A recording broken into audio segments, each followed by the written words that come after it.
नमस्कार, super India news TV में आपका स्वागत है। मैं हूं राजेश आर्य।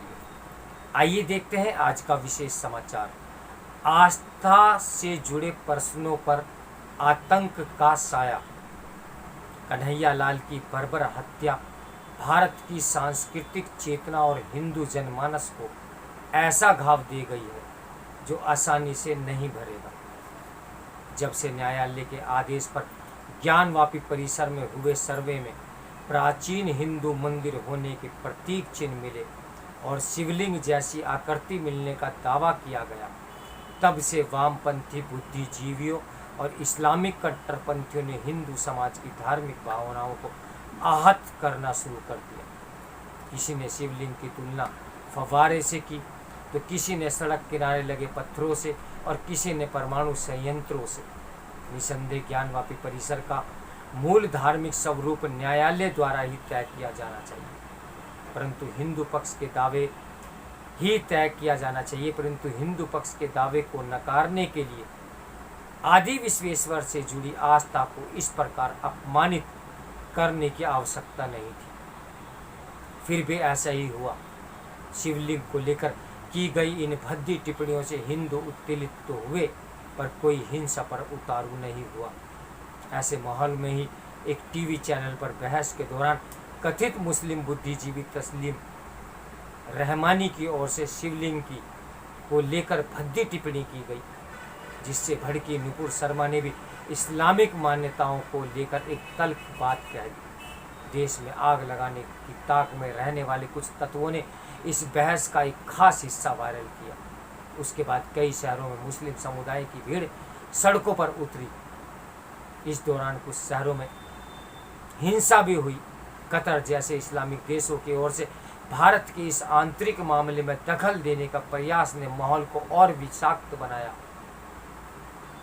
यह मामला तब राष्ट्रीय सुरक्षा से भी जुड़ गया, जब यह पाया गया कि पाकिस्तान और पश्चिमी एशिया में बैठे कट्टरपंथी भारत और भारतीयों को निशाना बनाने के लिए लोगों को उकसा रहे हैं। इस सब के बीच भाजपा ने नुपुर शर्मा को निलंबित कर दिया। नुपुर ने भी अपने शब्द वापस लेते हुए माफ़ी मांग ली, परंतु उसके सिर तन से जुदा के नारे लगाती भीड़ और इंटरनेट मीडिया पर नुपुर शर्मा के खिलाफ जहर उगलने वालों में कोई फर्क नहीं पड़ा। इसकी परिणति उदयपुर में 2 मुस्लिम चरमपंथियों द्वारा कन्हैया लाल की बर्बर हत्या के रूप में हुई। हत्यारों ने खून से सने छुरे लेकर प्रधानमंत्री को भी धमकाया। कन्हैया लाल को बर्बर हत्या भारत के सांस्कृतिक आत्मा और हिंदू जनमानस को ऐसा घाव दे गई जो आसानी से नहीं भरेगा, परंतु ऐसा पहली बार नहीं हुआ।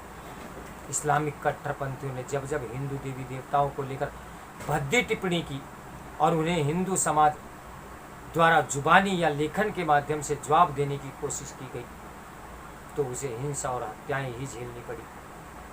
फिर चाहे वह मुगल काल में गुरु तेग बहादुर और हकीकत राय की हत्या हो, या ब्रिटिश राज में महाशय राज्यपाल की हत्या हो, या फिर स्वतंत्र भारत में कमलेश तिवारी और कन्हैया लाल की हत्या। स्वतंत्रता से पहले इस्लामिक कट्टरपंथियों द्वारा स्वामी श्रद्धानंद की हत्या तो सिर्फ इसलिए कर दी गई थी क्योंकि उनके उपदेशों से प्रभावित होकर मुगल काल में जबरन मतांतरित तमाम मुस्लिम फिर से सनातन संस्कृति अंगीकार करने में लगे हुए थे। कन्हैया लाल की हत्या के बाद देश में एक वर्ग ऐसा है जो ये मांग कर रहा है कि महाशय राज्यपाल और स्वामी श्रद्धानंद की हत्या के बाद अंग्रेजों द्वारा बनाए गए कानून को और सख्त कर उसमें उम्र कैद एवं फांसी जैसी सजाएं जोड़ दी जाए। इस निंदा का सख्त कानून बनाने की मांग करने वाला यह वही वर्ग है जो अपनी मजहब मान्यताओं की समालोचना से इतना अधिक आतंकित है कि उसे लगता है कि अगर यह ऐसे ही चलता रहा तो उसकी आस्था तर्क और विज्ञान के इस युग में टिक नहीं पाएगी। खुद आतंकित यह वर्ग दूसरों को इस निंदा के नाम पर हत्या का खौफ दिखाकर चुप कराना चाहता है। जब कोई दूसरे पंथ के व्यक्ति का मतांतरण अपने मत मजहब में कराता है तो आम तौर पर वह उसके पंथ को झूठा और हीन ही बताता है। आखिर ऐसे में ये कैसे संभव है कि एक और संविधान उपासना पद्धतियों के प्रसार का अधिकार भी दे और दूसरी ओर इस निंदा कानून भी देश में लागू हो? दोनों में से किसी एक को ही चुनना पड़ेगा। क्या ये संभव है कि 130 करोड़ की आबादी वाले जिस देश में तमाम पंथ और संप्रदाय हो, वहाँ धार्मिक मान्यताओं और उसके इतिहास को लेकर कोई बहस न हो? क्या इस स्वाभाविक सी बात के लिए भारत निर्मम हत्याएं झेलता रहे, या फिर कानून बनाकर वह कानून का प्रयास करे जो भारत का स्वभाव ही नहीं? भारत धार्मिक देश रहते हुए भी किसी ईश्वर के आतंक में जीने का आदि कभी नहीं रहा। यही कारण है कि इस निंदा के लिए किसी ने किसी को सजा नहीं दी। नास्तिक चरवाक ने तो सार्वजनिक स्थानों और यहाँ तक कि तीर्थ स्थलों में जाकर इस निंदा की, लेकिन किसी ने उनकी हत्या नहीं की। उल्टे वह ऋषि कहलाए, क्योंकि भारतवासी अपनी आस्थाओं को लेकर कभी असुरक्षा की भावना से ग्रस्त नहीं रहे। वाद विवाद से अपने मत को विजयी करना ही भारत की परंपरा रही है। अपने शासन के आखिरी दिनों में खुद अकबर ने इस सच्चाई को समझा था। वे तमाम पंथों के विद्वानों को अपने दरबार में बहस के लिए बुलाते थे। ऐसे में भारत के भविष्य और उसकी आत्मा की खोज के लिए यह आवश्यक है कि वह आस्था से जुड़े प्रश्नों के उत्तर बिना किसी आतंक से घबराए हुए खोजें। अगर यह राजपाल और स्वामी श्रद्धानंद की हत्या के समय ही किया गया होता तो संभवतः देश का विभाजन न हुआ होता, क्योंकि जिन तत्वों ने उन दोनों की हत्याएं की, उन्हीं ने बाद में आतंक के दम पर पाकिस्तान बनवाया। आस्था से जुड़े सवालों के अर्थपूर्ण जवाब खोजने के लिए यह आवश्यक है कि कानून और राज्य द्वारा जहां किसी भी मत मजहब के बारे में अपशब्दों का प्रयोग प्रतिबंधित किया जाए, वहीं तथ्यात्मक समालोचना एवं और वाद विवाद को संरक्षण भी दिया जाए।